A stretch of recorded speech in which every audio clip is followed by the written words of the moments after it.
ఈనాటి ముఖ్య అతిథి మహాసహస్రావధాని ప్రవచన కిరీటి డాక్టర్ గరికపాటి నరసింహారావు గారి గురించి నేను చెప్పడం అంటే అది హాస్యాస్పదం.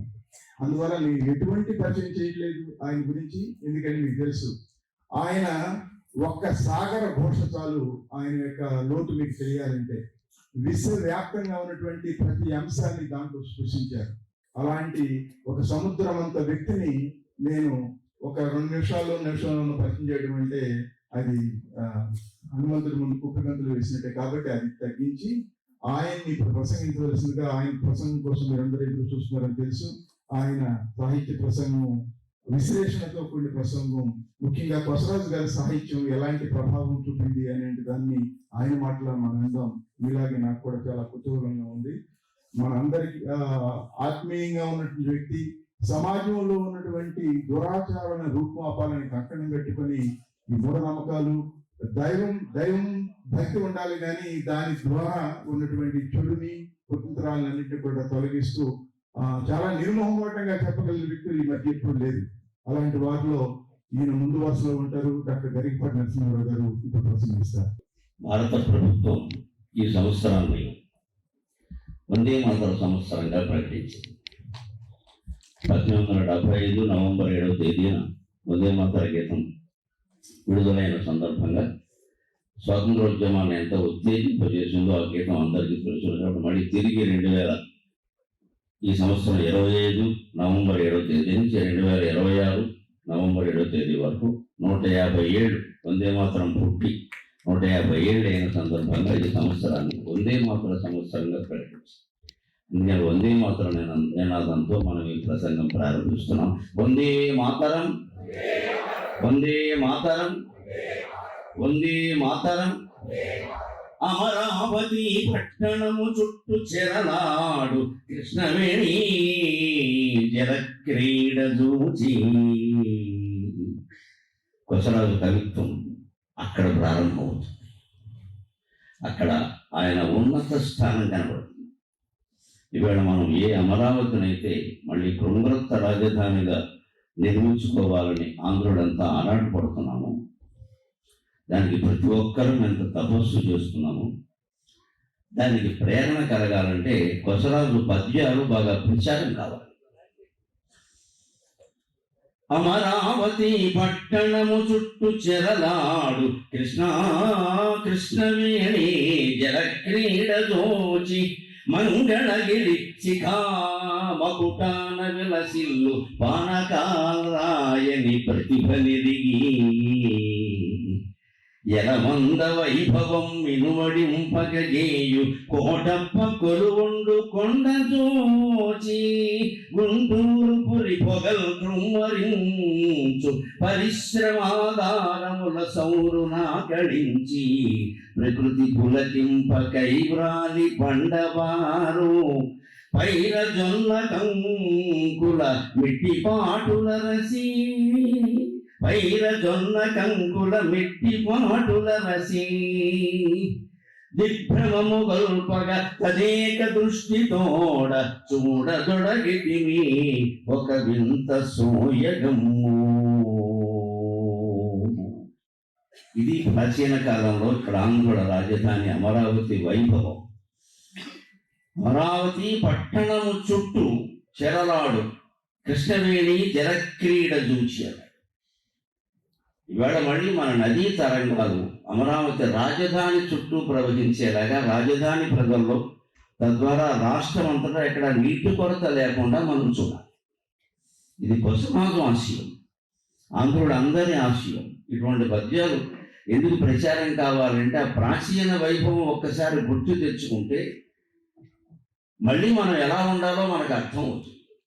మొత్తానికి ఎవరో ఆస్తి అమ్మేశాడని ఏడుస్తూ కూర్చోవడం కాదు. మునిమనవాడు ఎవడో సంపాదించొద్దని ఎవడో చెప్పాడు, ఇప్పుడు సంపాదించుకోకూడదా? వాడెవడో అమ్మేశాడు కోనసీమలో 10 ఎకరాలు, అది బాగుంటేనా? అది బాగుంటే నువ్వేం చేస్తావు? పేకాడతావు. ఇక్కడ అది లేదు కాబట్టి తినగా ఉద్యోగం చేసుకుంటాం.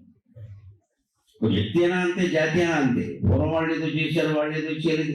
ఇంకా మనకి మద్రాసు లేదు, బళ్ళారు లేదు. ఉన్న హైదరాబాద్ ఏం చేసుకున్నాం, ఉన్న అమరావతి ఏం చేసుకున్నాం?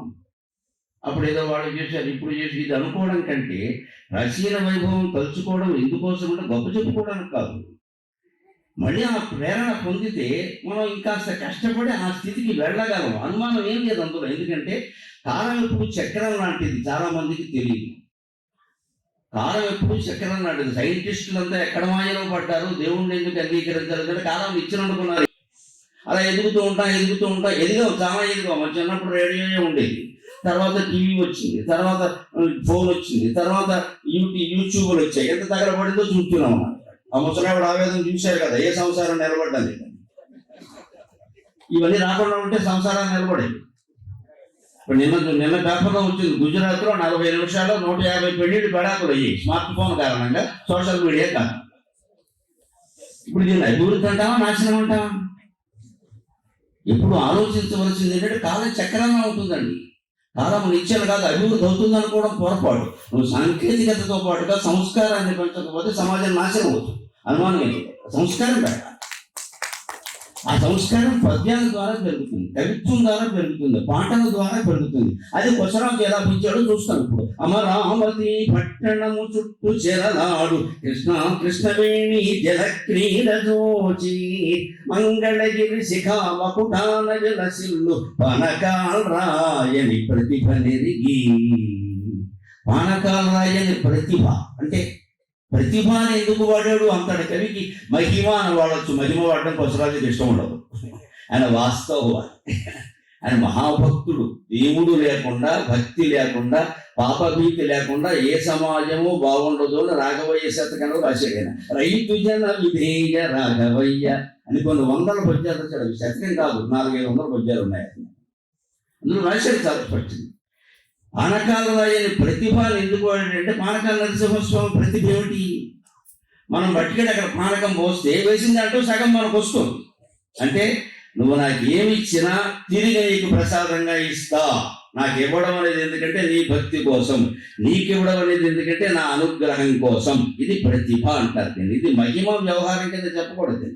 దేవుడు మనకేం అభయం ఇస్తున్నా అంటే ఏదో ఒకటి కాస్త దురిశాక అక్కడ వారేరా, నీ జీవితం అంతా తులసి తోటలాగా చేస్తాను, ఏదో గంజాయి తోటలో బతుకుతున్నావు కదా, 8వ తరగతి పిల్లాడికి కూడా డ్రగ్స్ నేర్పించి నీ జీవితం మళ్ళీ గంజాయి తోట కాకుండా తులసి తోట కావాలి అంటే నాకు గుడిలో అర్చన చేయరా, దేవభక్తి పాపభక్తి కలిగి ఉండేలా చేయరా అని చెబుతున్నాడు. అందుకని కొసరాజు గారు పానకాలరాయని ప్రతిభ నెరిగి ఎలనంద వైభవం వినువడింపగజేయ కోటప్పతులు ఉండు కొండగాంచి. గుంటూరు వస్తే కోటప్ప కొండ చూడకుండా వెళ్ళలేము, దగ్గరే కదా.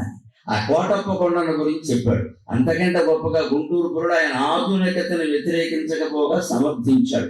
అన్ని వ్యవసాయము బాగుండాలి, పరిశ్రమలు బాగుండాలి, అన్నీ ఉండాలి.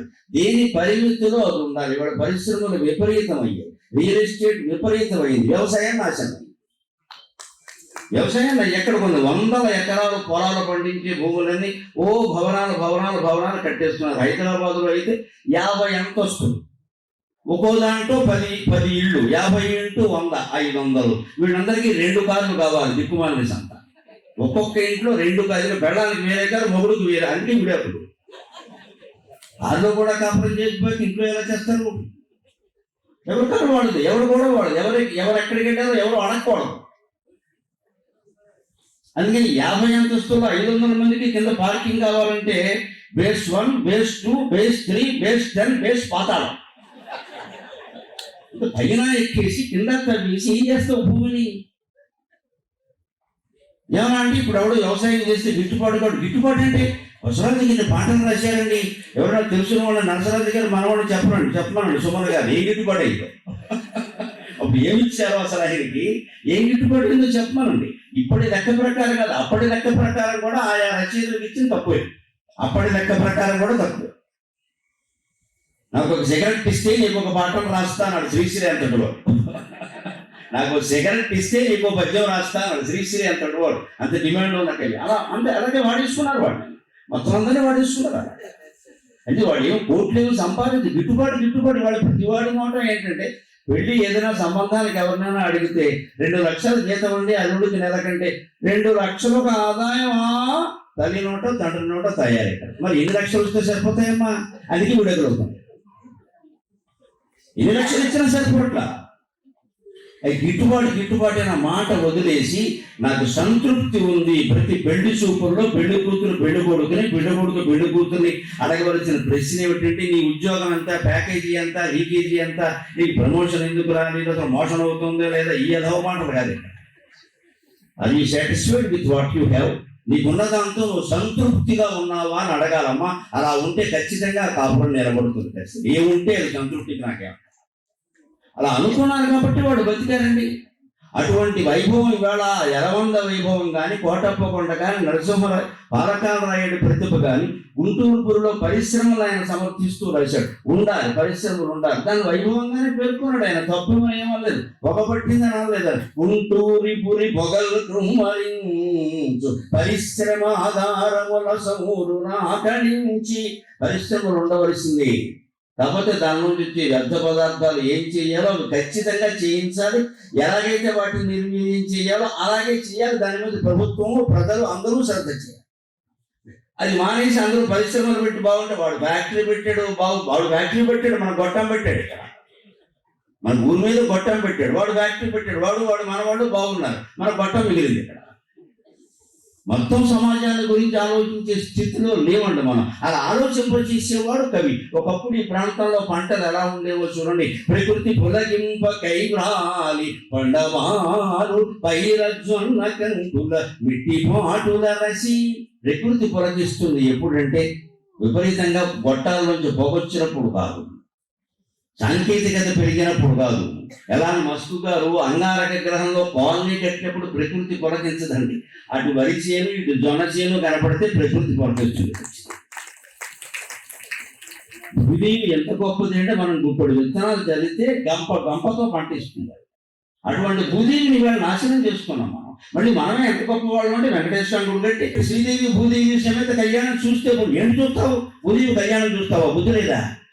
భూదేవి నాశనం చేస్తావు, భూదేవి కళ్యాణం చేస్తావు, డబ్బక్రమంగా సంపాదిస్తావు, లక్ష్మీ పూజ చేస్తావు. జ్యోతికి నమస్కారం. దేవుడు కూడా నవ్వుకుంటున్నాడు అయ్యా నీ భక్తిని గురించి. నేను ఖండించేది దీన్ని. నువ్వు భక్తుడు అయితే ఖచ్చితంగా 3 లక్షణాలు ఉండాలి. మాటల్లో సత్యం ఉండాలి, చేతల్లో ధర్మం ఉండాలి, మనస్సు నిండా భగవంతుడు ఉండాలి. వాడిని భక్తుడు అంటారు. వంకరగా 100 కోట్లు సంపాదించేసి నేను గుడి కట్టానండి శ్రీదేవి భూదేవి కళ్యాణం గరికిపాటి మరి రెండు మాట్లాడు. ఏం మాట్లాడమంటావు? శ్రీదేవి నమ్మేశావు, భూదేవి నమ్మేశావు, వెంకటేశ్వరం కళ్యాణం చేస్తావు. ఎంత భూములు ఆక్రమించావు, ఎంత డబ్బు సంపాదించావు, ఎవడో లెక్క చెప్పడు. దేవుడు కిరీటం చేస్తాడు. మొత్తం లోపం ఎక్కడ ఉందండి? మనలో ఉందండి. ప్రభుత్వాన్ని ఎవరినో అనుకోవలసిన అవసరం లేదు. ప్రకృతి పులకించాలి, కైవరాలి అంటే ఏమిటి? పంట పెరిగిన తర్వాత ఈ చేలోంచి పంట ఇలా పైకి ఎదిగి ఇలా వంగుతుందండి. ఈ చేలోంచి పంట, ధాన్యం వరి పంట ఇలా ఎదిగి ఇటు వంగుతుందండి. దాన్ని రఘువంశంలో కాళిదాసు వర్ణిస్తాడు. పైకి లేచి ఇలా వంగిన గట్టు మీద వంగుతున్న పంటలు ఎలా ఉన్నాయంటే, ఆపాద పద్మ ప్రణతాం ప్రణకలమాయవతే రఘుం ఫలై సంవర్ధయామాసు ఉద్ఘాత ప్రతిలోపితాగా. పంట పూర్తిగా ఎదిగిన తర్వాత రైతు రేపు ఎల్లుండో కోతకు వస్తుంది కదా, కోద్దాం, కూలివాళ్ళని అందరినీ పెట్టాలని లెక్క వేయడం కోసం ఆ గట్టు మీద నడుస్తాడు. అప్పుడు ఆ పంట ఇటు వంగి వాలి ఉంది, ఇటువైపు పంట ఇటు వాలి వంగి ఉంది. ఈ రెండు వైపులా కంకులు వాలి రైతు పాదాల మీద పడుతుంటే ఎలా ఉందంటే, ఉత్ఖాత ప్రతిలోపితాగా, మమ్మల్ని విత్తనాలు నాటి ఇంత పెద్దవాడిని చేసినందుకు నీ పాదాలకు మేము నమస్కారం చేసుకున్నామయ్యా అని వండుకున్నట్టుగా ఉంది. రఘువంశంలో చెప్పాడు రైతుల గురించి కాళిదాసు. ఆపాద పద్మ ప్రణత అకలమాయవతే రఘుం. ఆ రైతుని దండం పట్టుకున్న వాళ్ళని మేమే ఉంది, రాజుగారు మంచివాడు, పరిపాలన యథా రాజా తథా ప్రజ. రఘుమహారాజు పరిపాలిస్తున్నాడు, ఆయన పరిపాలనలో మేము ఇలాగే ఉంటాం, ఆనందంగా ఉన్నాం అని మాకు మీరు చేసిన నమస్కారాలన్నీ ఆయనకి చెందుతాయి అన్నారు. దాన్ని కొసరాజు, ఆ కావ్యాలు చదివిన వాడు కొసరాజు అంటే మీరు కేవలం కవి అనుకోకుండా. నాకు ఇప్పుడు ఆశ్చర్యమైంది ఆయన కాలరేఖ వింటే.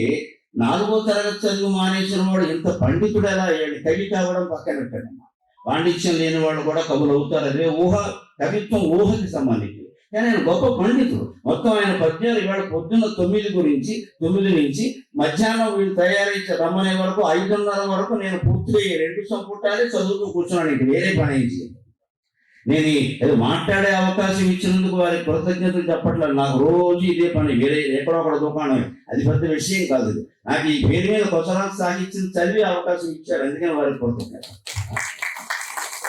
ఎక్కువ మాట్లాడేది ఏముంటుంది, 4-5 పద్యాలు చెబుతాం, కానీ నేను చదివిన వందల పద్యాలు చూస్తే ఆయన పాండిత్యానికి ఆశ్చర్యపోయి, ఎక్కడ బండిరా వాడాలో అక్కడ బండిరాయే వాడాడు, ఎక్కడ అరసున్న వాడాలో అక్కడ అరసున్నే వాడాడు.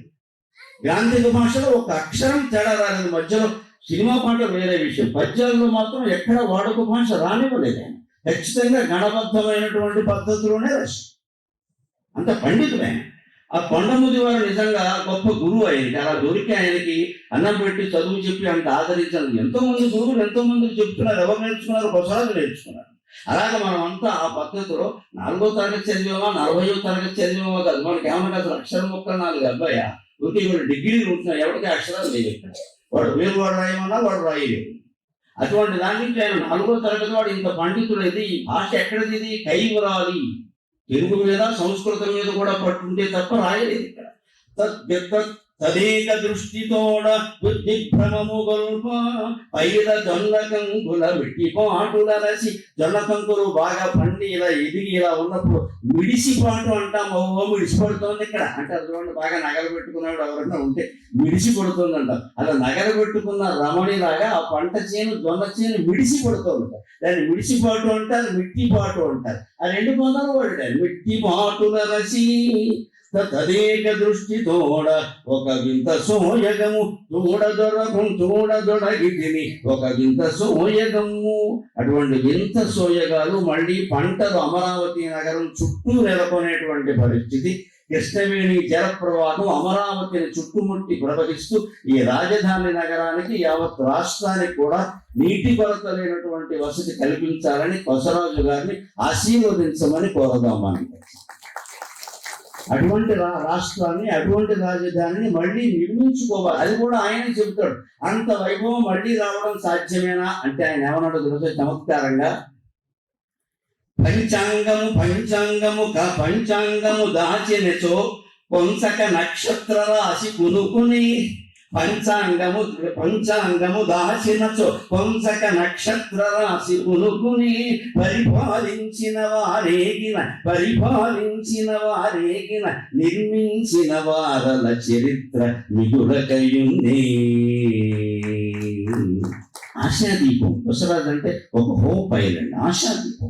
నిరాశగా మాట్లాడటం ఆయనకు తెలియదు. కాబట్టి జయము నిశ్చయమురా, భయము లేదురా, జంకు వంక లేక ముందు సాగిపొమ్మురా అన్నాడు. ఎక్కడ ఒక నీరసాన్ని కలిగించేటువంటి పాట ఒక్కటి రాయలేదు. ఆయన సిగరెట్ మీద పాట రాసినా కూడా ధర్మం కోసం పోరాడు. నేను చెప్తాను, సిగరెట్ మీద పాట, అది శ్రీ మహావిష్ణువు మీద పాట రాస్తే ఎంత శ్రద్ధగా రాస్తాడు అంత శ్రద్ధగా రాసేస్తాడు. ఈ సిగరెట్టే కదా ఏదో దమ్ములాగా వదిలేద్దాం అనుకోండి. ఇది కవిత్వం, ఇది అది మహోపాసన, అది ఉపాసన, సరస్వతి కటాక్షం. దాన్ని మనం కాపాడుకోవాలి. అది వస్తువు అయ్యేది లేదు, అనవసరం. అందులో కవిత సౌందర్యం ముఖ్యం. ఇక్కడ అంత శ్రద్ధగానే రాశాడు. అందుకని మళ్ళీ సాక్ష్యం అంటే సాక్ష్యమే అంటున్నాడు కొసరాజు. పంచాంగం దాచిపెట్టినంత మాత్రాన్ని నక్షత్రాలు కనపడకుండా పోవు కదా. పంచాంగం చెప్పే సిద్ధాంతి గారికి పంచాంగం కనపడకపోవచ్చు. ఒకసారి ఎక్కడ పెట్టేవే అని బాధ్యని అడగచ్చు, ఆవిడ కూడా కనపడకపోవచ్చు. ఈయనకి పంచాంగం చూడటం వీలు కావట్లేదు, నక్షత్రాలు ఆగిపోవు కదా. అలాగే ఒక వైభవం ఎప్పుడూ అణిగిపోయిందని మళ్ళీ రాకుండా ఉంటుంది. మనం కృషి చేస్తే కదా. నిర్మించిన వారుల చరిత్ర మిగలపై ఉంది అన్నారు.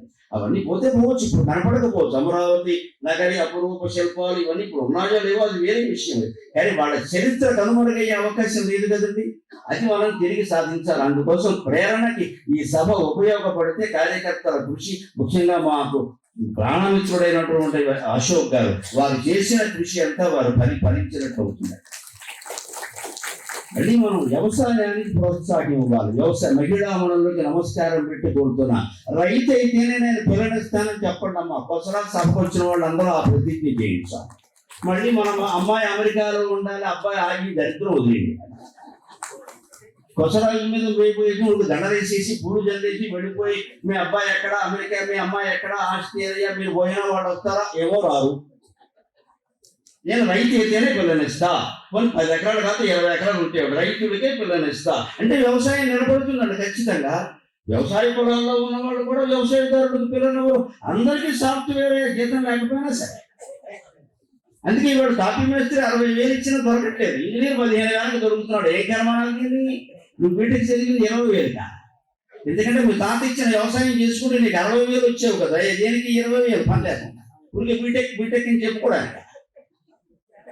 అది మన ప్రాచీన సమాజాన్ని స్థాపించడం అసాధ్యం కాదండి. ఇలా కాలం ఎప్పుడు చక్రం అండి, పోయింది మళ్ళీ వస్తుంది, వచ్చింది మళ్ళీ పోతుంది, సిద్ధంగా ఉండాలి. మీకు ఏం అనుమానం లేదు. ప్రవచనాలకి ఇంత ప్రజల యొక్క ఆదరణ ఇంత లభిస్తుందంటే నాకు నమ్మకం అమ్మ, ఖచ్చితంగా చెబుతున్నా. 10 ఏళ్లలో ఉమ్మడి కుటుంబాలు మళ్ళీ రాబోతున్నాయి. శుభవార్త ఖచ్చితంగా. ఇవాళ నా ప్రసంగాలు వింటున్న వాళ్ళలో యువతరమే ఎక్కువ, అందున యువతులు ఎక్కువ, అమ్మాయిలే ఎక్కువ చాలా. అందుకే వాళ్ళు ఖచ్చితంగా కొత్త చరిత్ర నిర్మాణం చేసేస్తారు అనుమానం వల్ల. అది ఇలా తిరిగి వస్తూ ఉంటుంది చక్కగా. అది మన కళ్ళ ముందే ఉండాలి అనుకోకండి, మనం చూడాలి. మనం చూడకపోతే ఇంకోటి చూస్తారు, దానికి ఉంది. మంచి సమాజం ఏర్పడుతుంది. ఆ ఆశావాదాన్ని కలిగిస్తున్నాడు. ముఖ్యంగా తెలుగు వాళ్ళు నేర్చుకోవాలి. ఇంతటి అమరావతి చరిత్ర ఉంది, ఇంతటి పల్నాటి చరిత్ర ఉంది. మనం వీటి గురించినటువంటి హరికథలు బుర్రకథలు వినడం మానేసాం, నాటకాలు చూడడం మానేసాం, సినిమాలు కూడా వాటి గురించి ఎవరైనా తీసినా ఎవరు చూడరు. ఎక్కడెక్కడో జరిగిన పురాణాల కథలు ఇంకా చెప్పుకుంటూ ఉంటారు. దానికి కొసరాజు చాలా బాధపడ్డారు. తెలుగు గాథల మహిమమ్ము తెలుసుకోము, తెలుగు గాథల మహిమమ్ము తెలుసుకొనము, తెలుగు వారల చరితమ్ము తలచుకొనము. తెలుగు గాథల మహిమమ్ము తెలుసుకొనము, తెలుగు వారల చరితమ్ము తలచుకొనము. ఒరుల సేవకు మా తలరొట్టినాము, ఒరుల సేవకు మా తలరొట్టినాము. తెలుగు వారల గతి ఇదా తెలుగు తల్లి. మా వాడు 30 ఏళ్ళుగా అమెరికాలో ఉన్నాడు. డొనాల్డ్ ట్రంప్ గారు ఆఫీసులో ప్రధాన ఈయన అంటే బుద్ధి లేదా అక్కడ ఉండడానికి ఇక్కడికి వచ్చి పని చేయమని చెప్పండి అమ్మా, నాకేం మొహమాటం లేకుండా చెప్తున్నా. అమెరికా గొప్పలు ఇక్కడ చెప్పకండి. అమెరికాలోనే అంత గొప్పగా ఉంటే ప్రసాద్ గారిని చెప్పమనంటే ఆయనకు అమెరికాలో కంటే ఆనందంగా తెలుగు భాషకు సేవ చేస్తూ ఉన్న కారణంగానే అంత ఆనందంగా ఉన్నాడు ఆయన. పెద్ద మనిషి. మన భాష, మన సాహిత్యం, మన సంస్కృతి మర్చిపోతే మనం అమెరికాలో ఉన్న ఒకటే, స్వర్గంగా ఉన్న ఒకటే. మా వాడు 3 కోట్లు మేడగట్టే, ఇప్పటి రేట్లో చెప్పక అక్కడ రేట్లో చెప్పక అమెరికా డాలర్లో చెప్పాడు. అదో గొప్ప. మా వాడు డొనాల్డ్ ట్రంప్ అంత మేధావి ఇక్కడెందుకు పనిచేయండి నాకు అర్థం కాదు. నేను ఎవరు పనిచేస్తున్నారంటే పనిచేసే పరిస్థితులు మనం సృష్టించుకోవాలి. దానికి మన మీద మనకి అభిమానం ఉండాలి. అప్పుడు వస్తుంది ఖచ్చితంగా. ఇవాళ వచ్చింది ఏమిటంటే తెలుగు వాళ్ళకే ఒక పెద్ద జబ్బు. ఆయన ప్రసాద్ గారు ఉదాహరించాక పద్యం అదే లెక్క. ఒక ఏమంటాడు, సంస్కృతంబు కొరకు చెరపట్టునొకండు, ఇండియనుచు గంతులుడునొకండు, తెలుగు కొరకు ఎచ్చు ధీరుండు నేడయా, రైతు జన విధేయ రాఘవయ్యా. సంస్కృతం జాతీయ భాష కావాలని ఒకడంటాడు. హిందీ హిందీ హిందీ హిందీ తెలుగేరంటే హిందీ ఎక్కడ నేర్పుతావా? చదువుతున్నావు అక్కడ. ఏ హోటల్లో పలకరిద్దామన్నా ఎవరు తెలుగు వాళ్ళు లేడు. ఇవాడు హోటల్లో ఉంటే ఎవడన్నా అబ్బాయి వస్తే వాడిని తెలుగు వచ్చినా అని అడగాల్సి వస్తుంది. కానీ నేను చెబుతున్నా ఉపాయం. నన్ను ఇప్పుడు క్యాపిటల్ హోటల్లో పెట్టారు. నాకు కనపడిన వాళ్ళు 4 రోజులు నీకు తెలుగొచ్చా చంపేస్తున్నాడు అనుకో. అలా మనం అందరం అడిగితే వాళ్ళకి తెలుగు వస్తుందండి. వాడి మొహం చూడగానే మనం ఇంగ్లీష్ మొదలెట్టకూడదు. నువ్వు ఇక్కడ పని చేస్తున్నావు, మా సొమ్ము తింటున్నావు, మా మీద ఆధారపడి బతుకుతున్నావు, నువ్వు తెలుగు నేర్చుకుని తీరవలసిందే అని చెప్పరు. ఆ చూసి ఉండాలంటే మనం హోటల్లో ఎంత ఖరీదైన హోటల్లో ఉన్నా ఆ అబ్బాయో అమ్మాయో ఎవరు వచ్చినా సరే తెలుగు వచ్చా, రిసెప్షన్కి ఫోన్ చేస్తే తెలుగు వచ్చా అని అడగాలి. అప్పుడు వాడు 10 మంది అడిగితే వాళ్ళు ఏమనుకుంటారు, ఓ తెలుగు రాకపోతే వీళ్ళు ఇబ్బందులు పడుతున్నారు అన్నమాట. అందుకని తెలుగు నేర్చుకుంటారు.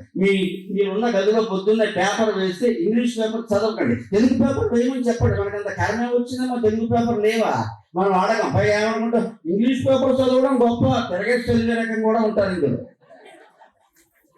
నేనైతే అడుగుతా ఖచ్చితంగా, నాకు ఇది అక్కర్లేదండి, ఈనాడో జ్యోతో ఏదో పట్టుకుని ఇక్కడికి విలేవారు తెస్తాడు వాడు ఖచ్చితంగా.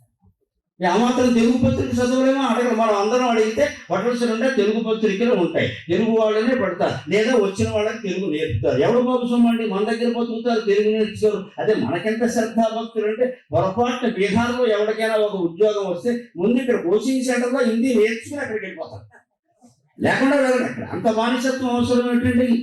అందుకని మన భాష మీద మనం శ్రద్ధ చేయాలి. సంస్కృతము, హిందీ, ఇంగ్లీషు అన్నీ తర్వాతే, ముందు తెలుగే. దాన్ని పట్టుకోవాలి. తెలుగు కోసం ఏడ్చేవాడు ధీరుడు ఒక్కడు కూడా లేడయ్యా అన్నాడు ఆయన. ఇంకో మాట చెబుతున్నాడు, తెలుగు వారి యొక్క అభివృద్ధికి మూల కారణాన్ని చాలా మంది పట్టుకోవడానికి ముందే కొసరాజు పట్టుకున్నాడు. రాఘవయ్య శతకంలో చెప్పాడు, ప్రక్కనున్నవాడు పైకి రాయత్నింప ఎక్కనీక అనగదొక్కుచుండు.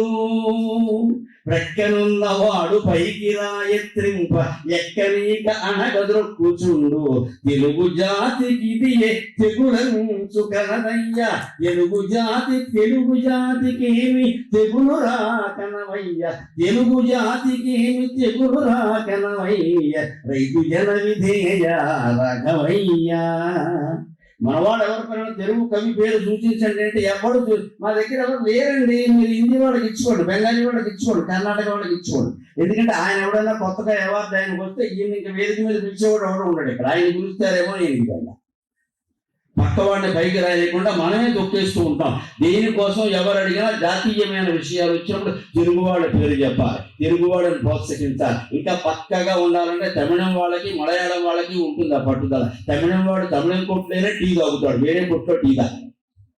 మనవాడిని ప్రోత్సహించుకోవాలి, మనం అంతే అదే పద్ధతిలో ఉండాలి. వాడు ఇంగ్లీష్ హిందీ మాట్లాడితే నేను టీ తాగను, నేను టిఫిన్ చేయను, నీ దగ్గర ఉంటే తెలుగే మాట్లాడి అయితే తింటా అంటే వాడు ఖచ్చితంగా మనవాడే ఉంటాడు, లేదా తెలుగు మాట్లాడతాడు ఖచ్చితంగా. పైగా ఈ భాష లక్షణం నాకు ఈ మనుషులకి ఈ లక్షణం ఎక్కడొచ్చింది అని నాకు అనుమానం వచ్చింది. ఒక అవధానం చేస్తుంటే అడిగారు, తెలుగు వాళ్ళు ఏమిటండి ఇలా ఒకరినొకరు తొక్కేస్తారు అన్నారు. ఎందుకంటే మన భాషను మీరు గమనించండి, ఒక చిత్రం ఉంది. కా కింద కావత్తే ఉంటుంది, ఎప్పుడు చా కింద చావత్తే ఉంటుంది, బా కింద పావత్తే ఉంటుంది. వేరే ఒత్తు ఉందంటే అది వేరే భాష నుంచి వచ్చింది. మన లక్షణం అది. అక్క, చెక్క, అమ్మ, దిమ్మ ఇవి మన మాట. మా కింద మావత్తు కాకుండా ఆమ్రము అని మా కింద రావత్తు ఉందనుకో అది వేరే భాష, సంస్కృతం నుంచి వచ్చింది. తెలుగు మాటలను గుర్తుపడడానికి తేలిక విధానం. ఏ హల్లు కింద ఆ హల్లే ఉంటుంది, ద్వ్యత్వమే ఉంటుంది, సంయుక్తం ఉండదు. వ్యాకరణ భాషలో చెప్పాలి. అలా ఉందంటే అది వేరే భాష ఖచ్చితంగా. అందుకే నేను అదే చెప్పు, మనకి మన అక్షరాల కింద ఆవత్తే ఎందుకు ఉంటుందంటే మనకి మనవాడినే తొక్కేయడం బాగా అలవాటు కదా అని చెప్పారు. కా కింద కావచ్చుంటే కానే దొక్కుతుంది, కా రాని దొక్కది. ఇంకా విచిత్రం కొన్ని మాటలు ప్రొద్దు, క్రొత్త లాంటివి ఉన్నాయండి. ముగ్గు అని మనం అంటాం, లేదు భాష ప్రకారం మురుగ్గు. కొసరాజు పద్యాల్లో మురుగ్గు అని కింద రావత్తు రాశాడే. నీకు నమస్కారం అనుకున్నా, అట్ట చూసి నమస్కారం చేశాను.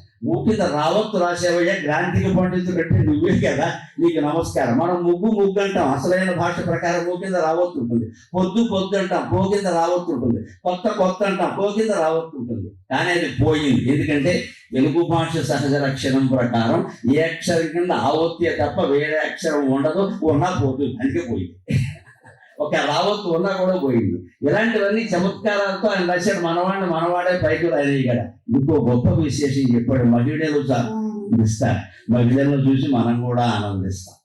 తెలుగు వాళ్ళకు గొప్పతనం ఉంటుంది. దాని విశ్వనాథ సత్యనారాయణ గారు 1000 పొడగల్లో కూడా చెప్పాడు. ఒడ్డు పొడుగునందు వయ్యారమయందు గమకమైన గంసగమనమందు. ఒడ్డు పొడుగునందు వయ్యారమయందు గమకమైన గంసగమనమందు. ఆంధ్రరమణి గిత్తురు అగ్రతాంబూలంబు. రైతు జన విధేయ రాఘవయ్య. తెలుగునాట ఆడవాళ్ళు చాలా అందంగా ఉంటారు. మా ఆడవాళ్ళని మించిన అందమైన వాళ్ళు భారతదేశం మొత్తం మీద కాదు, ప్రపంచం మొత్తం మీద లేరు అని అందానికి కూడా మనమే గొప్పవాడమని రాఘవయ్య గారు చెప్పాడు ఖచ్చితంగా. ఇంకో మాట, ఇవాళ ఆయన పద్యం రాసి కనీసం 50-60 ఏళ్ళు అయింది కదా, రైతు జన విధేయ రాసి. ఇవాళ సినిమాలు ఇప్పటికీ ఎలా ఉన్నాయో అలాగే ఆయన చెప్పినట్టే ఉన్నాయి ఖచ్చితంగా. 4 ఫైట్స్, 2 నాట్యాలు, డ్యూయెట్స్, సరిగ్గా అంతే. 4 ఫైట్స్, 2 నాట్యాలు, డ్యూయెట్స్, సెక్స్ పాటలు ఇప్పుడు చెల్లుబాటు. 4 ఫైట్లు, 2 నాట్యాలు, డ్యూయెట్లు, సెక్స్ పాటలు ఇప్పుడు చెల్లుబాటు. నేటి ఫీల్డ్లో సినీ ఫార్ములాలివి, నేటి ఫీల్డ్లో సినీ ఫార్ములాలివి. రైతు జన విధేయ రాఘవయ్య. ఇవాళ చాలా సినిమాలు మీరు గమనించండి, కథ లేదు. హీరోలు హీరోయిన్లు ఇప్పుడు ప్రకటిస్తున్నారు చాలా మంది పత్రికల్లో. మంచి కథ ఉంటే నేను నటిస్తా. మంచి కథ ఉంటే, కథ లేకుండా సినిమా ఏమిటి అసలు? నేను ఏదో అవధానం చేస్తుంటే అడిగారు, భారత కాలంలో సమాజం చాలా బాగుందండి, ఇప్పుడు ఏదో అదో రకంగా అయిపోతుందండి. అప్పుడు సినిమాలు ఇప్పుడు సినిమాలు పేర్లు చూడు, ఇంకేం అక్కర్లేదు. సమాజాన్ని బట్టి సినిమాలు తీసేవాళ్ళు వాళ్ళంట. సినిమాలు బట్టి సమాజం అయిపోతుంది. ఎవరో ఒకరు ముందు ఉండాలి కదండి. నా దృష్టిలో దర్శకుడు అంటే ఉన్నదాన్ని ఉన్నట్టు చూపించేవాడు కాదమ్మా. నేను సహజంగా చూపించా, ఉన్నది ఉన్నట్టు చూపించడానికి కెమెరా వాడు చాలా చదివేందుకు పనిలేక, ఉన్నదాన్ని సంస్కరించి చూపించేవాడే దర్శకుడు ఖచ్చితంగా. అది కొసరాజు గారి ఆశ, మా అందరి ఆశ. ఉన్నదాన్ని సంస్కరించి చూపించాడు. ఆయన సంస్కరించాడు. సిగరెట్ పాటలో వాదం ప్రతివాదం జరిగింది. సామాన్యమైన పాట కాదు, గొప్ప సాహిత్యం. వాదం ప్రతివాదం, ఒకడు ఒక రకంగా మాట్లాడతాడు, ఆడది దానికి జవాబు చెబుతుంది. భార్య భర్తల సంవాదం, సరదా సిగరెట్టు, ఇది దొరలు తాగుబోలు సిగరెట్టు. ఆ వాదనలో ఎటు వీగిపోకుండా రెండు పక్షాల సమర్థించుకుంటూ వచ్చేనా చెట్టు చివరికి కాల్చకూడదన్నా తీర్మానించాడు. అది కొసరాదు. నైతికమైన విలువలంటే కాల్చకూడదు, దెబ్బైపోతాయి. అంత పద్ధతిగా నడిపించుకుంటూ వచ్చాడు ఆయన సాహిత్యాన్ని కానీ సమాజాన్ని కానీ. అలాగా ఇంకొక మాట, లోకంలో ఇంతవరకు దొరకని జవాబు నాకు కొసరాజు పద్యంలో దొరికింది. పండిత పుత్ర పరమశుంఠ అంట. మామూలుగా వాడుకలో ఉంటుంది. చాలా మంది పండితులు ఎదుర్కొంటున్న సమస్య. మరి ఎందుకు అవుతారో తెలియదు. చాలా మంది పండితులు కొడుకు సొంటలే ఇంకా ఏ విజ్ఞానమైనా సరే ఎందుకు అవుతారంటే, నాకు అనుమానం ఏంటంటే ఈ పండితులు, కవులు, కళాకారులు వీళ్ళకు ఉండే ఒక ఇబ్బంది ఏమిటంటే కుటుంబాన్ని పట్టించుకో. ఎక్కడెక్కడో తిరుగుతూ ఉంటారు. రాత్రి పాటు మీకోసమే కదా కష్టపడేది, మీకోసం. మన పిల్లలకి కుటుంబానికి కావాల్సింది మన సంపద కాదండి బాబు, మన సమయం కావాలి. వాడికి పిల్లలకి సమయం ఇవ్వకపోయాక 100 కోట్లు సంపాదించి మీకు ఇచ్చారంటే వాడు అదే చెడిపోయారు కదా. ఇంక నువ్వు చేసేది ఏమిటి? ఎందుకు అవుతారో తెలియదు కానీ పండిత పుత్ర పరమశుంఠగా ఉంది. కానీ మేము ఎవ్వరము దానికి ఏ రకంగా జవాబు చెప్పలేకపోయాం. నాకు ఈవేళ మధ్యాహ్నం కొసరాజు పద్యం చదివాక బతికించావే బాబు అని గొప్ప జవాబు చెప్పాడు. పండితులు సుతుండు పరమశుంఠయటంచు పండితులు సుతుండు పరమశుంఠయనుచు దెప్పి పొడుచు సుందరు తెలివిమాలి. పండితుని సుతుండు పరమశుంఠయటంచు దెప్పి పొడుచు సుందరు తెలివిమాలి. మేనమామగారి జ్ఞానము నెరుగరు రైతు జన విధేయ రాఘవయ్యా. అద్భుతమైన మొత్తం ఇది మేనమామ పోలికడే చెప్పాలి. లేకపోతే ఇంట్లో ఆడదు గొడవ పెట్టుకుని అసమాను పండితులు కొడుకు పరమిస్తుంటే పండితులు మా వాడికి మేనమామ పోలికలు వచ్చే ఏం చేయమంటాం. మేనమామ గారి జ్ఞానము నెరుగరు. నిజంగా ప్రాచీన శాస్త్రం, నవీన శాస్త్రం ప్రకారం ఎక్కడ చూసినా మనిషికి పోలికలు కేవలం తల్లిదండ్రుల నుంచి మాత్రమే వస్తాయో లేదండి. మేనమామ నుంచి వస్తాయి, మేనత్తల నుంచి వస్తాయి, పిరతండ్రులు, పెదతండ్రులు, ఒక్కోసారి తండ్రి తాత కాదు ముత్తాత పోలికలు వస్తాయి. విచిత్రం. దానికి ఏటీసీకి పోగులు లెక్కలు చాలా ఉన్నాయి. అవేవి కలిస్తే భగవంతుడికి తెలుసు, మనకేం తెలుసు. ఆయన గ్రహించి గొప్ప సమాధానం చెప్పాడు. మమ్మల్ని అందరినీ బతికించారు రాఘవయ్య సోదరు, నీకు నమస్కారం అనుకుంటున్నాను. పండితులు సుతుండు పరమశుంఠయటంచు దెప్పి పొడుచు చుంద్రు తెలివిమాలి. మేనమామగారి జ్ఞానము నెరుగరు రైతు జన విధేయ రాఘవయ్య. ఇప్పుడు సిగరెట్ పాటలో ఉండే గొప్పతనం చూసి మనం సెలవు తీసుకున్నాం. సరదా సిగరెట్టు, ఇది దొర తాగుబడు సిగరెట్టు. కంపు కొట్టు ఈ సిగరెట్టు, ఇది కాల్చకోయినా పై ఒట్టు. ఇది పద్ధతి. ఈ మొదటి మాట భర్త అంటారు, రెండో మాట భార్య. వాడి సిగరెట్ కాల్చడం సరదా, ఇవిడికి అది ఇష్టం లేదు, మానిపించాలి. వాదన ఎలా జరిగినప్పుడు ఎలా ఉంటుందంటే, కవికి సిరిమల్లె పువ్వుని వర్ణించడం ఎంత ఇష్టమో సిగరెట్ని వర్ణించడం అంతే ఇష్టం. వస్తువులో ఎప్పుడూ ఉండదండి. కొన్ని దశాబ్దాల బట్టి కవిత్వాన్ని కొళ్ళబెట్టారు. వస్తువు ముఖ్యం, వస్తువుని విధి మీద దాని మీద రాయాలో చెప్పడానికి నువ్వెవడవయ్యా? కవి సర్వస్వతంత్రుడు. వాడు దేని మీద రాయాలంటే అదే దాని మీద రాస్తాడు. నీకు ఇష్టమైన చదువు లేక మాయ. ఇదే వస్తువు, ఇదే వస్తువు. ఆకలి కేకలు, ఏ ఆకలి పోలేదు, ఏ కాకలు ఆకలి. మొత్తం అందం అంతా నాశనం పెట్టాడు. అందమైన ప్రపంచాన్ని చూడకూడదా? అందుకే కవికి ఎప్పుడు విశేషణం చేర్చకూడదండి. ఆయన పద్య కవి, వచన కవి, విప్లవ కవి, ఏం చేర్చినా కవిని అవమానించాలి. కవి అంటే కవి అంతే. ఆయన ఏదైనా రాస్తాడు, దేని మీదైనా రాస్తాడు. అద్భుతమైన వస్తువుల మీద కవిత్వాన్ని రాసిన కొసరాజు సిగరెట్ మీద రాశాడు. ఎంత శ్రద్ధగా రాశాడు. అదేదో సినిమా పాట డబ్బుల కోసం రాస్తున్నాం, సినిమా విజయవంతమైతే చాలు, సంగీతంలో బాగుంటే చాలని ఆలోచించలేదా? ఇది ఒక సందేశం కూడా ఇవ్వాలి. అసలు జరిగే ఘర్షణ ఏమిటో మనం చెప్పాలి. సరదా సిగరెట్టు, ఇది దొరం తాగుబడు సిగరెట్టు. కంపు కొట్టు ఈ సిగరెట్టు, ఇది కాల్చకోయినా పై ఒట్టు. ఇది ఒక వాదానికి వాదం. ఇంకోటి వాడి ఏదైనా ఒక అలవాటు ఉన్నవాడు ఎలా వర్ణించుకుంటాడంటే, అసలు పిచ్చి తాగే అలవాటు ఉందనుకో వాడు ఏమంటాడంటే, అసలు పుచ్చుకోకపోతే గరికపాటి వారు కూడా అలా మాట్లాడారంట. గరికపాటి వారి రహస్యం అతను ఇది విచక్షణ జరిగింది. విచిత్రం నేను విన్నాను నా చెవుతో. మండపేట దగ్గర ఒక సభలో మేము పూర్ణ విజయం వేశాం. నేను తెనాలి రామకృష్ణుడు వేశాను. నా శైలికి తగిన పాత్ర అదే కదా, అది వేశాను. అయిపోయాక ఏదో నడిచి కిందకు వస్తే ఇద్దరు బాగా పుచ్చుకున్న వాళ్ళు మాట్లాడుకుంటున్నారు. అసలు ఆ మాటలు వినడం అదో సరదా. వాడికి నిజం చెప్పేస్తారు. వాడు పక్క వాడితో ఏమంటున్నాడంటే, ఇగో ఆ గరికపాటి ఆయన 100 యాదాలు చదివి ఉంటాడు, లేకపోతే అలా మాట్లాడాడు. 100 యాదాలు లేవు, 4 ఉన్నాయి. నేను ఉంటున్న ఆశ 100 వేదాలు యాదాలు వదిలితే వదిలి 100. ఆయన 100 యాదాలు చదివాడు, అలాగే మాట్లాడాడు. నేను ఆశ్చర్యపోతున్నాను. నేను ఎప్పుడు చదివాను? 4 మనకి సరిగ్గా పక్కవాడు ఊరుగా అంత చదవరా, అంత ఎవరు చదవలేదు అసలు, ఎంత గొప్పవాడైనా నువ్వు మూసుగా 100 చదివాడు అన్నాడు. నేను మా పక్కన కోటమూర్తి నరసింహమూర్తి గారని నాకు ఆయన స్నేహితుడు, ఓరియంటల్ కాలేజీలో లెక్చరర్. ఆయన నేను కలిసి వచ్చి పెడుతుంటే మా ఇద్దరిని చూసి ఆయన అడిగాడు, ఏమంటే మీ పక్కన ఉన్నారు కదా, ఈయన 100 యాదాలు చదివాడు లేదా అన్నాడు. వీడు తక్కువవాడు కాదు మా వాడు ఏమన్నాడు, 62 వేదాల వరకు ఇద్దరికి కలిసి చదువుకున్నాం, మిగిలిన ఎక్కడ చదివాడో నాకు తెలియదు. 62 వేదాల వరకు ఇద్దరం కలిసి చదువుకున్నాం, మిగిలిన ఎక్కడ, నేను తర్వాత వీడిని పాటు నువ్వు ఎక్కడ చదివేవాడు అంటే, నీకు ఎలాగో కీర్తి వచ్చింది కదా, దాంతో పాటు నాకు వచ్చింది కదా, పోనీ అన్నాడు. ఈ నెలకు 100 యాదాలు అనుకుని నన్ను 62 అనుకుంటారు కదా, నువ్వు చదవాలి నేను చదవాలి. ఇలా ఉంటుందండి సామాన్య జన మనస్తత్వం. ఆ మాటలు వింటే ఎంత గౌరవంతో చూస్తారండి. అటువంటి వ్యక్తులకు ఒక్కసారి నేను సిగరెట్ కాలుస్తూ కానీ, లేదా ఏదైనా ఇలా పుచ్చుకుంటూ కానీ, కనీసం కిళ్ళి కొట్టు దగ్గర నిలబడి కిళ్ళి వేసుకుంటూ కానీ కనపడితే వాడి గౌరవం దిగజారిపోదంటే అనుమానం ఏదైనా ఉందా? అందుకని మాకు ప్రముఖులుగా ఉన్న వాళ్ళకి ప్రైవేట్ జీవితానికి కూడా స్వేచ్ఛ ఉండదు. మేము అరికట్టుకుని ఉండవలసిందే. అది ఒక రకంగా మాకు వరం. అది మేము బాగుండడానికి అది కారణం. ఎందుకంటే ఎవరైనా కంటపడ్డామంటే పంపనట్టుకుపోతాయి. అందులో ఇది కెమెరాలు ఉంటాయి. దానికైనా ఒక దుర్వ్యసనమైన సిగరెట్ కానీ దాన్ని మానిపించాలి, కానీ దాని వాదన ఉంటుంది. వాడు ఈ సిగరెట్టుతో ఆంజనేయుడు లంకాదహనం చేశాడు, ఎవడో కోతలు కోశాడు. 2 పార్టీల వాదన చూడండి.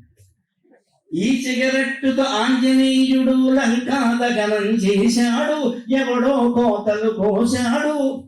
ఈ పొగతోటి గుప్పు గుప్పున మేఘాలు సృష్టించవచ్చు, మీసాలు కాల్చుకోవచ్చు. ఈ వాదన ఎంత గొప్పదండి. కవి అన్నవాడు ఎలా ఉండాలంటే పక్షపాతం పనికిరాదు. ఒక నటుడు ఎంతో కవి అంటే, నటుడు భగవంతుడు పాత్ర వేసినంత మాత్రాన భగవంతుడు లక్షణాలు ఆయనలో ఉండాలని లేదు. మహాభక్తుడు పాత్రలు బ్రహ్మాండంగా వేసేవాళ్ళు మనకి సినీ రంగంలో నాగేశ్వరరావు గారు ప్రముఖుడు. భక్తుడు అంటే ఆయన తుకారాం కానీ, పాత చిత్రాల్లో బుద్ధిమంతుల్లో వేసిన వేషం కానీ, మహాభక్తుల వేషాలన్నీ ఆయన వేశాడు. కానీ ఆయన నాస్తికుడు. ఆయన చెప్పుకున్నాడు ఆ విషయం, నాకు నమ్మకం ఉంది. చెప్తున్నారు ఆయన ఎటువంటి భక్తి, మామూలు వేషం అది. నేను నాస్తికుడని చెప్పాడు ఆయన.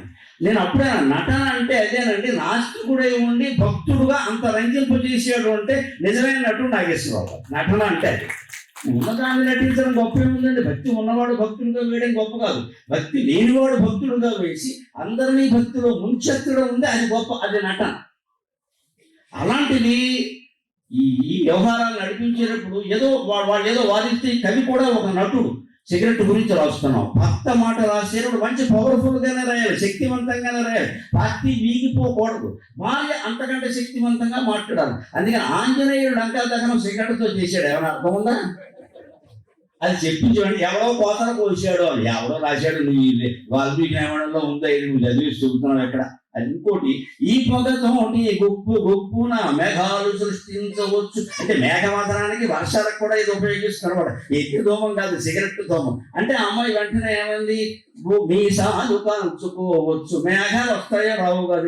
సరిగ్గా ఇక్కడ గమనించండి, నాటకీయత అంటారు దీని కవిత్వం.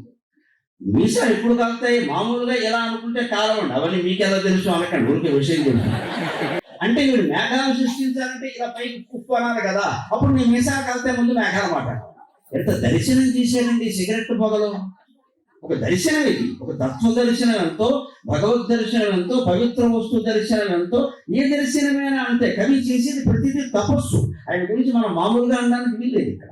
అలాంటి వాదన జరిగేది చిట్ట చివర ర్యాపిడ్ రౌండ్ అని ఉంటుంది. పాటలో కూడా క్లైమాక్స్ అంటారు సంగీతంలో, మూడో కాలం అంటారు సంగీతం. కాస్త వేగంగా పడతారు బాగా, ఇంకా వాడవో టాప్లో ఉంటారు వాడు, మనం కూడా అలా ఉంటాం అక్కడ.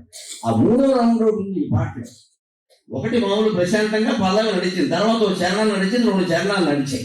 తర్వాత మూడో రౌండ్ ర్యాపిడ్ రౌండ్ అంటారు. చాలా వేగంగా ఆ అమ్మాయి అతను ఏదో చెప్తాడు, అంతకంటే వేగంగా ఈ అమ్మాయి సమాధానం చెబుతుంది.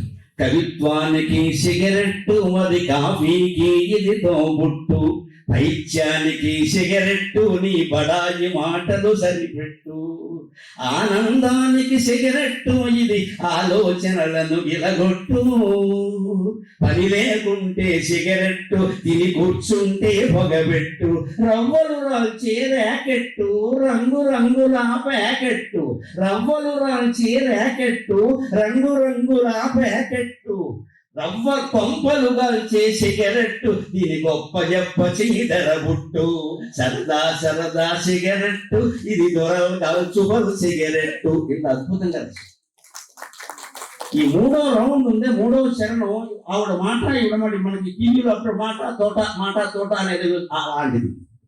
మాటకి మాట వెంటనే ఉండాలి. చెట్టు చివరి దేనితో ఎప్పుడు మంచితో ముగించాలి. మంగళాదిని, మంగళమధ్యాని, మంగళాంతాని, కావ్యాన్ని. సిగరెట్ కాల్చితే నష్టం అన్న సందేశంతో ముగించాలి కానీ భర్త నెగ్గినట్టుగా నిరూపించడం అందరూ అవసరం మొదలెట్టు. సినిమా ప్రభావం అంటే దాన్ని ఎప్పుడు చెడు వ్యసనాన్ని కానీ, చెడు ప్రవృత్తిని కానీ హైలైట్ చేయకూడదు. ఉంటుంది సినిమాలో హీరోలు ఉంటారు, విలన్లు ఉంటారు, మంచి ఉంటుంది, చెడ్డ అంతా, లేకపోతే నాటకం ఎలాగా, సినిమా ఎలాగా. కానీ చివరికి మంచి గెలిచినట్టు, చెడు ఓడిపోయినట్టు చూపించాలి. అంటే రచనలు చేసేవాళ్ళు కూడా విలన్కి ఎంత గొప్ప డైలాగులు రాసినా మంచిదే, అంతకంటే గొప్ప డైలాగ్ హీరోకి రాయాలి ఖచ్చితంగా. అప్పుడు అందరూ హీరోని మంచితనాన్ని అనుసరిస్తారు. చెడ్డ పాత్రధారికే బ్రహ్మాండమైన డైలాగులు రాసేస్తే అందరూ రావణాసురులాగే, దుర్యోధనులాగే తయారైపోతాడు. రాముడిలాగా, కృష్ణుడిలాగా ఎవరో ఉండదు. దేన్ని పెంచాలి, దేన్ని తగ్గించాలి, అది కొసరాజు నుంచి ఇప్పటి రచయితలందరూ నేర్చుకోవాలి. ఆయన కొసరాజు అని ఎందుకు వచ్చిందంటే నాకు అనిపిస్తోంది ఇలాంటి పాటల్లో ఆయన కొస రాజుకునేలా చేశాడు బాగా. ఆ తరుడు రౌండ్ ఉంది, ఆ కొస అది రాజుకునేలా చేశాడు. నీ పట్టుకుని అందులో సిగరెట్ కదా అంటుకుంటుంది, ఖచ్చితంగా రాజుకుంటుంది. అందుకని కవిత్వానికి ఇది సిగరెట్, కవిత్వానికి సిగరెట్, కాఫీకి ఇది తోబుట్టు. మా కవుల్లో చాలా మంది మాట్లాడడం నేను విన్నాను. కాఫీ తాగి ఒకటి అంటిస్తే కానీ రాదండి పూర్వ సినిమా కవులు అనేవారు ఖచ్చితంగా. అసలు కొంతమంది సినిమా కవుల చేత పాటలు రాయించడం కోసం సముద్ర తీరానికి తీసుకెళ్లి 3-5 రోజులు అక్కడ గెస్ట్ హౌస్ లో పెట్టి నా యాత్రలో పడితే కానీ ఓ పాట వచ్చేది రాదు. నేను పేరు చెప్పను కానీ కొంతమంది రచయితలకు ఒక పేరు ఉంది. ఈయన రాయకుండా నిర్మాతను ఏడిపిస్తాడు, రాసి ప్రేక్షకులను ఏడిపిస్తాడు. కరుణరసమైన గీతాలు రాసినప్పుడు కొంతమంది ఎలా ఉంటారంటే రాయకుండా నిర్మాతను ఏడిపిస్తాడు, రాసి ప్రేక్షకులను ఏడిపిస్తాడు. అంటే కణనీళ్ళు పెట్టిస్తాడు గొప్ప పాటే, కానీ అది రాయడానికి నిర్మాత చచ్చిపోయాడు. వీడికి ఎక్కడో గెస్ట్ హౌస్ పెట్టి వీడికి సిగరెట్లు ఇచ్చి, కాఫీ ఇచ్చి, మందు ఇచ్చి, రకరకాలు ఇచ్చి అన్ని సప్లై చేసి బాబు పాట వచ్చిందంటే ఇంకా రాలేదు, కడుపునొప్పి వచ్చింది, పాట రాలేదు, ఇంకో రోజు పెట్టుకోవాలి.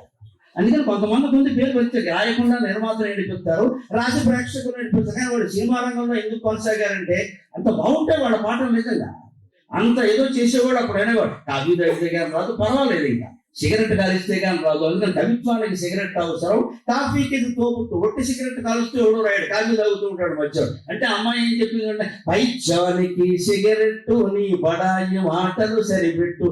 కవిత్వానికి పైత్యానికి ఒక సంబంధం ఉంది ఖచ్చితంగా. ఓ కవి అస్తమానం కవి సమ్మేళనానికి వెళ్ళి వస్తూ ఉంటే వాళ్ళ ఆవిడ ఒళ్ళు మండుతోంది. దీనికి ఎప్పుడు ఎవడు ఏదో శాలువా, ఓ పీచు శాలువా కప్పడం తక్కువే, 1000 రూపాయలు ఇచ్చిన పాపాన పోలేదు. కుటుంబం ఏమో ఇక్కడ కొండలు డింకీలు కొడుతున్నాయి. ఈయన మాత్రం శతాధిక కవి సమ్మేళనం అని మొదలెట్టి ఆయన వచ్చిన బాగా వెళ్ళిపోతూ ఉంటాడు. అక్కడికి వెళ్ళి ఒక చెక్కమొక్క పట్టుకొస్తాడు. ఖర్చులు కూడా ఈయనే పెట్టుకోవాలి, ఇది ఒక కర్మ. నువ్వు వస్తుంటే చూడలేక 4-5 కవి సమ్మేళనాలు అయ్యాక ఈ కవి గారి భార్య అల్లపు రసం కలిపి కుమ్మంలో నుంచింది. అల్లపు రసం, ఇవాళ కషాయం అల్లపు రసం వాడతారు ఇంట్లో. అల్లపు రసం కలిపి కుమ్మంలో నుంచుంది. స్వాగతం అదనమాట. ఏమిటి దీంతో నుంచు, ఇది తాగితే పైత్యం తగ్గిపోతుందని టీవీలో చెప్పాడు. అది పట్టుకున్నాడు కోసరాజు. పైత్యానికి పోగొట్టు, పైత్యానికి ఈ సిగరెట్, ఈ బడాయి మాటలు సరిపెట్టు, ఆనందానికి సిగరెట్టు, ఇది ఆలోచనలకు గిలకొట్టు. ఆ వాదన గొప్పదండి, నేను ప్రత్యక్షంగా చూశాను. మాకు లెక్కల మాస్టర్ ఉండేవాడు. ఆ మాస్టర్ నన్ను మన్నించిన కాక పేరు చెప్పను, కానీ విషయం అది లెక్కల మాస్టర్. ఆయన లెక్క చేస్తూ చేస్తూ మధ్యలో స్టెప్స్ చేసి ఉండండిరా ఇప్పుడే వస్తా అని బయటికి వెళ్ళి దమ్ములాగా వచ్చేవాడు. ఆశ్చర్యం ఏంటంటే ఆ దమ్ములాగా వచ్చాక ఆయనకి అందులో బ్రహ్మాండంగా ఆనందం వచ్చింది. ఆ దమ్ము మీద ఉంది ఆయన అంతా. మేము కూడా నవ్వుకి ఏమనుకోగలరా, మనకి అది ఒక అలవాటు. ఏం చేస్తాం, పోలేండి మాస్టర్ మాకు లెక్క కావాలి, మీకు దమ్ము కావాలి, దానికే ఉంది. ఆనందానికి సిగరెట్, ఆలోచనలకు గిలకొట్టు. ఆలోచనలు గిలకొడితే అలవాటు, అంతకంటే లేదు. మీరు ఏది అలవాటు పడితే అదే, ఇంకా ఏది అలవాటు పడినవాడు అదే గిలకొడుతుంది. సిగరెట్కి అలవాటు పడినవాడు సిగరెట్టే. అదే అక్కడ వరకు ఆ వాదన మంచిదే, కానీ దానికి సమాధానం అమ్మ ఏం చెప్పిందంటే, పని లేకుంటే సిగరెట్టు, ఇది తిని కూర్చుంటే పొగబెట్టు.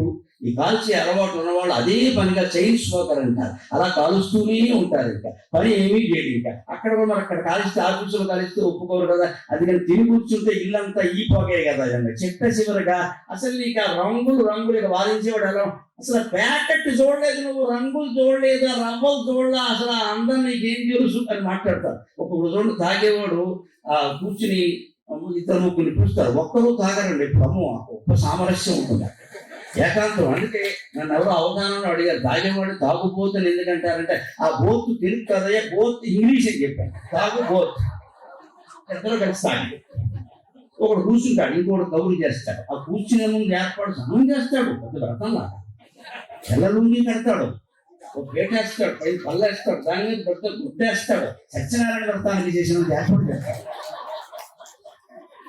వారిని ఎవరిని మాట్లాడుతుంటాడా, ఇద్దరు ఫ్రెండ్స్ పిలుస్తాడు. ఎందుకంటే వీడికి నరమాంస భక్షణుడు కావాలి. నరమాంస భక్షణం అంటే మనిషి మెదడు తిని తాగేవాడు లేకపోతే తాగేవాడు ఉండడం. ఇవన్నీ మీకెలా తెలుసు అనకంటే తెలుస్తాయి. కవిన్నాక అన్ని తెలుస్తాయి. కవయ క్రాంత దర్శన అన్నారు. ఓ దృష్టి పడిందంటే అయిపోయినట్టే అన్ని తెలుస్తాయి. అనుభూతి వాడికి అలా ఎందుకు వచ్చింది, మనకెందుకు అది లేదు, మనం దానికి అలవాటు పడ్డా వాడు అలవాటు పడ్డాడు. అందుకని రవ్వలు రాల్చి ర్యాకెట్టు, ఇది రంగు రంగుల ప్యాకెట్టు. అప్పట్లో డెక్కన్ సిగరెట్ ఉండేది, షాహీ డెక్కన్. గోదావరి గలగల షాహీ డెక్కన్ గుమ గుమ.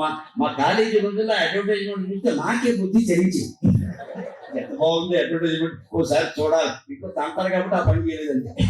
మళ్ళీ ఇంట్లోకి రానివ్వరు, బ్రాహ్మణ కుటుంబం కాబట్టి ఆ పని చేయలేదు. ఆ డిసిప్లిన్ క్రమశిక్షణ కాపాడదు. లేకపోతే అలవాడు ఎప్పుడు గోదావరి గలగల షాహీ డెక్కన్ ఒకటి ఇలా అంటున్నట్టు గోదావరి ఎలా ప్రపంచంలో చూపిస్తే అసలు ఒకసారి చూడాలి, ఒకసారి అనిపించేది ఖచ్చితంగా.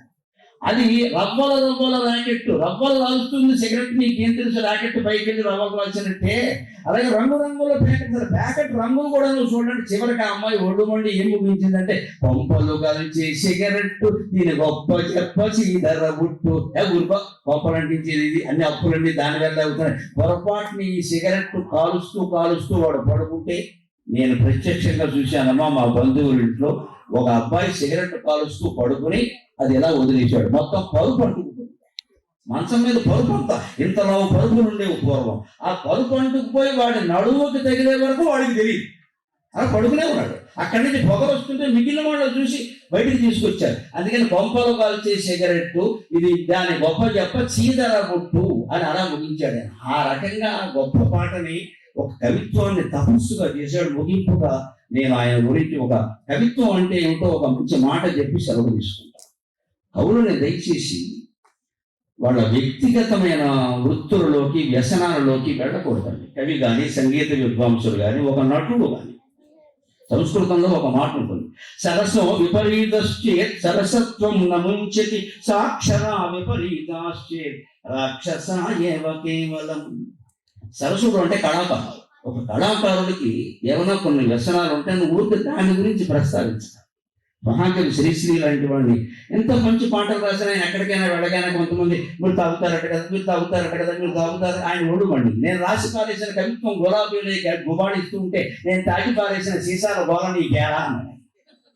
నీకు ఎందుకు గొడవ, సీసాలన్నీ ఏరుకుంటావు, గులాబీలకి ఏరుకోవచ్చు కదా. ఇప్పుడు తాగుడు దానివల్ల ఏదైనా ఉంటే ఆయన కుటుంబ సభ్యులు ఇబ్బంది పడ్డారు. మనకు ఆయన కవిత్వం దక్కింది కదా, వాడు వ్యసనాలు కూడా మనకెందుకండి. ఫలానా అనగానే ఆయన ఆస్తులు పాడు చేసుకున్నాడు, ఆయన తాగాడు, ఇవి మాట్లాడదు. దయచేసి కవులు కళాకారుల గురించి మాట్లాడాల్సిన విషయాలు ఇవి కావు. సాక్షరా విపరీత. ఒక విద్వాంసుడు, ఒక ఉపాధ్యాయుడు చెడిపోవడానికి వీలు. ఒక పండితుడు, ఒక ఉపాధ్యాయుడు, ఒక విద్వాంసుడు, మాలాంటి ప్రవచనాలు చెప్పేటువంటి జ్ఞానిగా మీరు అందరూ పరిగణిస్తున్నారు. మేము పక్కదారి పట్టే అవసరం లేదమ్మా, పట్టకూడదు, మేము తప్పు చేసినట్టే లెక్క. కానీ కవులు, గాయకులు, కళాకారులు వాళ్ళు కొంతమందికి ఒక్కొక్క మూడు ఉంటే కానీ వాళ్ళ కవిత్వం రాదు. వాళ్ళని అలా క్షమించి వదిలేయడమే. వాళ్ళ భార్యలు, వాళ్ళ కుటుంబ సభ్యులు చూసుకుంటారు. అది మనం చూసుకోవాలి. కవి అంటే ఏమిటో ఒక్క మాట చెప్పి నేను సెలవు తీసుకుంటాను. ఆలోచింతురుగాక మీరలు. నా ప్రవచనంలో నేను చాలాసార్లు ఈ మాట వాడతాను. మిగిలిన పద్యం అంతా చెప్పను. ఇప్పుడు ఆ పద్యం చెప్తాను. ఆలోచింతురుగాక మీరలు, ఆలోచింతురుగాక మీరలు, రసవ్యాసంగ సంగంబురం, రసవ్యాసంగ సంగంబులం, జాలంబుల్ కులముల్ మతాభిమతముల్ కాజాల వాటంకముల్. ఆలోచింతురుగాక మీరలు, రసవ్యాసంగ సంగంబులం, కాలంబుల్ మతముల్ కులాభిమతముల్ కాజాల వాటంకముల్. వ్రాలన్నేర్వని ప్రొద్దు కావ్యము, వ్రాలన్నేర్వని ప్రొద్దు కావ్యము, సుధావారాసి మధ్యంబులో, సుధావారాసి మధ్యంబులో లీలామానుష వేషధారి కవి. ఆలోచించుగాక. కవి అంటే పాలసముద్రంలో శీలించిన శ్రీమన్నారాయణమూర్తి. ఆయన సిద్ధి విలాసాలు నీకేం అర్థమవుతాయి? ఒక పాటతో, ఒక పద్యంతో, ఒక వ్యసనంతో, ఒక ఏదో సభలో ఆయన ఏదో ఓ చికాకు పడితే ఆ చికాకును బట్టి వాళ్ళని అంచనా వేయకూడదండి. ఖచ్చితంగా వాళ్ళ మహాకవిత్వాన్ని మొత్తం చదవాలి. ఆలోచింతురుగాక మీరలు, రసవ్యాసంగ సంగంబులం, కాలంబుల్ మతముల్ కులాభిమతముల్ కాజాల వాటంకములు. కాలం లెక్కలోకి రాదు. కాళిదాసు కవిత్వం ఇప్పుడు చదువుకుంటున్నాను. మతం లెక్కలోకి రాదు, కులం అసలే లెక్కలోకి రాదు. అవేవి కవుల గురించి మాట్లాడేటప్పుడు మనం అసలు దాని ప్రస్తావన కూడా తేకూడదు. ఆ కులంలో పుట్టడం వల్ల ఆయనకి ఆ కవిత్వం రాలేదు, ఆ కులం వల్ల ఆయన దెబ్బతిన్నది లేదు. ఊరికి ఆ కులం వాడు కాకపోతే మావాడు అని చెప్పుకోవడం బాగుంటుంది, చెప్పుకొని అందులో ఇబ్బంది ఏముంది. కానీ దాన్ని బట్టి అంచనా వేయకూడదు. మనం ఈ కవిత్వం ఎలా వచ్చింది అని అనకూడదు అక్కడ. అది మహాపాపం. ఎవరికైనా వస్తుంది. కవిత్వం శివప్రసాదం వల్ల వస్తుంది, జన్మాంతర సుకృతం వల్ల వస్తుంది, సరస్వతి కటాక్షం వల్ల అది రక్షింపబడుతుంది. ఇచ్చేవాడు శివుడు, అనుమానం ఇలా శాస్త్రం చెప్పిన మాట. అది శివప్రసాదం. జన్మాంతర కృషి వస్తుంది. కాలాలు, మతాలు, కులాభిమతాలు దానికి ఆటంకాలతో. రాలన్నేర్వని ప్రొద్దు కావ్యము. సూర్యుడు అస్తమిస్తాడు, కవి అస్తమించడు. ఖచ్చితంగా ఆయన కావ్యం నిలబడే ఉంటుంది. అనడానికి 70-80 ఏళ్ల క్రితం బతికినటువంటి బొసరాజు కావ్యాలు ఉదాహరణ. అయితే మీరందరికీ అవి ఏవో చెయ్యాలి అని ఎందుకు అనిపించింది? అశోక్ గారు ఎందుకంత యాత్ర పడాలి, ప్రసాద్ గారు ఎందుకు సహకరించాలి, మన్నవరాయుడు గారు ఆయన ఏమి బలిచక్రవర్తి, శివి చక్రవర్తి, మహాదాత కరువుడు సరిపోవడానికి చెప్పాలి. ఆ మనసు ఫౌండేషన్ పెట్టినటువంటి ఆయనకి ఏ మహాదాతలు సరిపోరు. ఆయన ఉన్న డబ్బు ఎలాగైనా ఖర్చు పెట్టుకోవచ్చు. ఇలా చెయ్యాలని ఏముందండి? దానికోసం ఈ అశోక్ గారి చివరి పుస్తకం ప్రింట్ అయ్యి బయటకు వచ్చేవారు కూడా ఇంకా 4 పేజీలు దొరికాయండి. ఎందుకు ఆ తాపత్రయం? ఆయన కుటుంబం కోసం తాపత్రయం పడితే కుటుంబం శుభ్రంగా బ్రహ్మాండమైన పదవుల్లో పీఠాల్లో ఉంటారు కదా. అది మానేసి బొసరాజు కోసం, ఇంకో జాషువా కోసం ఎందుకండి ఇది? ఒక్కొక్క వ్యక్తిని భగవంతుడు అలా ఎందుకు పుట్టిస్తాడు అంటే, వ్రాలన్నేర్వని ప్రొద్దు కావ్యము. కవుల కవిత్వాలు మరణించవు, మరణించడానికి వీలు లేదు. అంటే ఎవడో ఒకరిని ఒక ఇల్లు గిల్లుతాడు ఖచ్చితంగా. నువ్వు లేవరా అబ్బాయి, నువ్వు ముందుకు వెళ్ళమని చెప్పి. వాడిని డబ్బిచ్చేవాడు ఇంకోటి పుట్టిస్తాడు, వాడిని ప్రోత్సహించేవాడు ఇంకోటి పుట్టిస్తాడు. ఆ రకమైన ప్రేరణ పొందినటువంటి దేవతల లాంటి వాడు ఇవాళ వేదిక మీద ఉన్నారు. వాళ్ళందరికీ నేను నమస్కారం చేస్తున్నాను. ఏదో రకమైన ప్రేరణ పొందారు బొసరాజు గారి సాహిత్యం నుంచి. లేకపోతే ఇది రాదండి. వ్రాలన్నేర్వని ప్రొద్దు కావ్యము, సుధావారాసి మధ్యంబునన్ లీలామానుష వేషధారి కవి తల్లీలలు మహాశ్చర్యములు. భగవంతుని యొక్క లీలలను ఏమైనా కనిపెట్టగలవా, వ్యాఖ్యానించగలవా? అలాగే కవి లీలను కూడా మనం వ్యాఖ్యానించడం. అందుకే నిజంగా వారు వేసిన సంపుటాలు ఆ శ్రమ భరించాలంటే ఇక్కడ ఉన్న వాళ్ళందరూ, దాన్ని కొనగలిగిన వాళ్ళందరూ కొని చదవండి. రోజుకి 2 పేజీలు చదవండి. నేను పుస్తకాలు చదివే విధానం అదే. ఇప్పుడు 67 ఏళ్ల వయసులో ఇన్ని కార్యక్రమాలు పెట్టుకుని దేశ విదేశాలన్నీ తిరుగుతూ కూడా నేను ఇంట్లో ఉంటే రోజుకు 6 గంటలు చదువుతానమ్మా. ఖచ్చితంగా 6 గంటలు కేవలం చదువుతాను. ఇవాళ 2 పుస్తకాలు నేను 6 గంటల పైనే చదివాను. 9 నుంచి 1 గంటకి భోజనానికి పిలిచే వరకు చదివాను. మళ్ళీ లేచి గంట పడుకుని లేచాక 3:30 నుంచి 5:30 వరకు నేను చదువుతూనే ఉన్నాను. మరి ఇంకా 5:45 వస్తామన్నాక నేను వేషధారణ చేసి సిద్ధమయ్యాను. ఎందుకంటే మాట్లాడుతున్నది కొసరాజు గురించి, ఒక మహాకవి, ఒక మహా పండితుడు, ఒక యుగ పురుషుడు అయిన వాడు. సినీ చరిత్రను కాదు, ఆంధ్రదేశ చరిత్ర చిరస్థాయిగా నిలిచిపోయే విధంగా అమరావతి గురించి మహత్తరమైన పద్యాలు రాసిన వాడు. అంటే సంస్కరణ కోసం ఎంతో తప్పించినటువంటి మహానుభావుడు, పరమ నిరాడంబర జీవితం గడిపిన వాడు. ఆ మహానుభావుడి గురించి మాట్లాడటమే నా అదృష్టంగా భావిస్తూ స్వస్తి ప్రజాపతి.